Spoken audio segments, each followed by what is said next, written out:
Oleh karena kemurahan Tuhan ku ada sampai hari ini. Dalam nama Bapa dan Putra dan Roh Kudus. Amin. Shalom Aleihim. Berjumpa lagi dengan saya pada perenungan hari ini, tanggal 10 Desember 2020. Yang bertelinga hendaklah mendengarkan. Bacaan liturgi hari ini diambil dari kitab Yesaya 41 ayat 13 sampai dengan 20, Injil Matius 11 ayat 11 sampai dengan 15. Siapa bertelinga hendaklah ia mendengar. Matius 11 ayat 15. Saudara-saudaraku yang terkasih di dalam kasih Kristus, kita semua sering saat dinasihati oleh kedua orang tua kita ataupun guru di sekolah, mereka tak jarang mengucapkan, jika kalian mempunyai telinga, hendaklah mendengar, perhatikan dan lakukan. Tapi saudara-saudara, berapa banyak yang sungguh-sungguh mendengarkannya? Berapa seringnya kita mendengarkan berita korupsi, narkoba, dan lain sebagainya?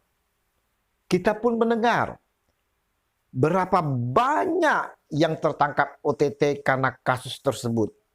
Mereka seakan-akan tak bertelinga untuk mendengar berita yang ada.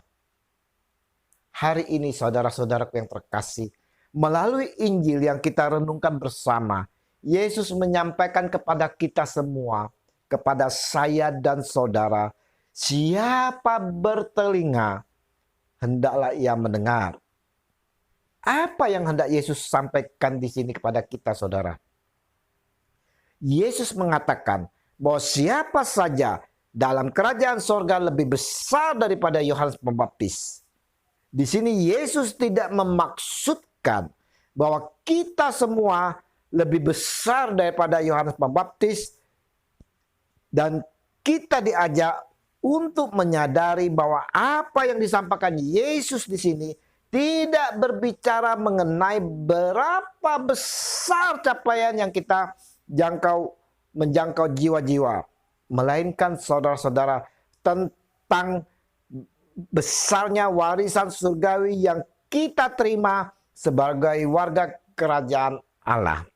Nah, adakah dari kita yang dapat sungguh-sungguh memahami betapa kita masing-masing diberkati jika kita percaya kepada Yesus sebagai Tuhan kita dan Juru Selamat kita?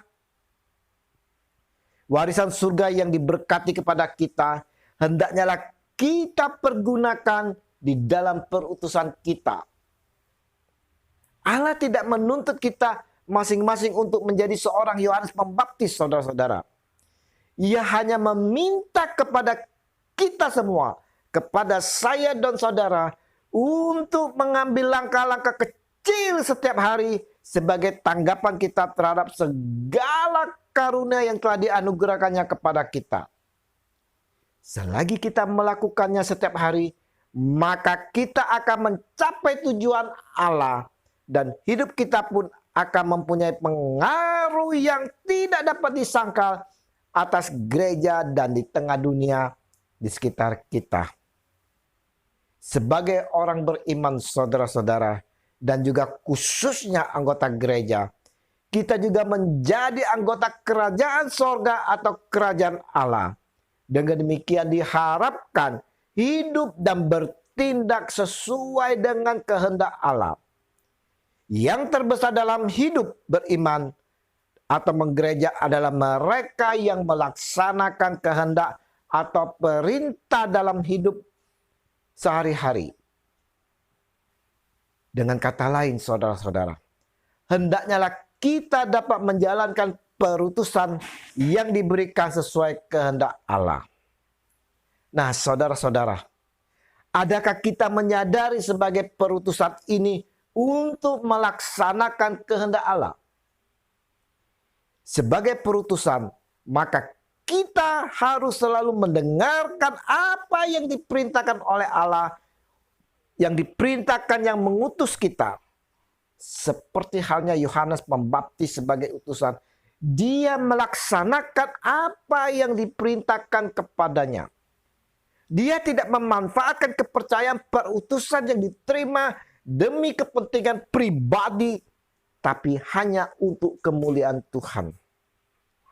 Melalui renungan hari ini, saudara-saudara, mari kita semua, saya dan saudara yang telah diutus dalam perutusan sebagai duta kerajaan sorga, mari kita yang bertelinga hendaknya mendengarkan apa yang diperintahkan sebagai kehendak yang mengutus kita.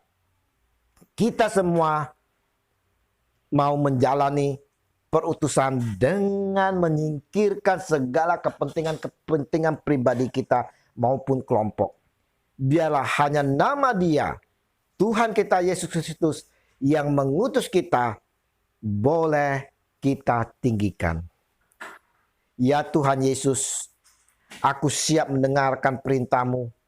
Aku mau mengasihi-Mu, melayani-Mu, taat kepadamu dan mempersembahkan diriku sebagai saksi Injil-Mu. Oleh kuasa-kuasa Roh Kudus-Mu, semoga aku memenuhi rencana-Mu bagi hidupku. Amin. Dalam nama Bapa, Putra, dan Roh Kudus. Amin. Shalom.